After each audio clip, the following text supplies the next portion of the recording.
তোকে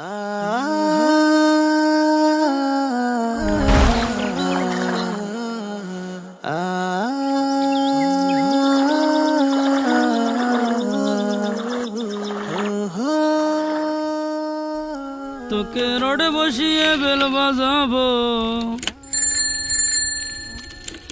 আমার রোডে বসিয়ে বেল বাজাবো, হেলান দিবি আমার কোলে, আই সজনী চড়বি আমার হিরো সাইকেলে। কি গো আব্দুল বিটা, কোনে গেছিলে গো? ওই বাজারে গেলাম ভাই। আরে তুই কথাটুক কি করলি? আমি তোর কোন জন্মের ভাই হই? আমি হই তোর চাচা, তুই কোন আইকেলে ভাই করলি? হ্যাঁ, আরে অত চাইতে যাচ্ছ কে? একদিক থেকে তো আমরা ভাই ভাই। কোন দিক দিয়ে কিভাবে আমি তোর ভাই হলাম? বুঝো, আমার একটু বুঝো। ওই তোমারও বউ নেই আমারও বউ নেই, ওই লোকে কি যেন কয়, কি যেন কথাটা, ওই বিধবা নাকি? ওই, সে যা কয় কই গে, ওটা বাদ দে। তা তুই তো শুনলাম বিয়ে করেই ফেলিছিস। এসব আউল ফাউল কথা তুমি কার কাছ থেকে শুনলে?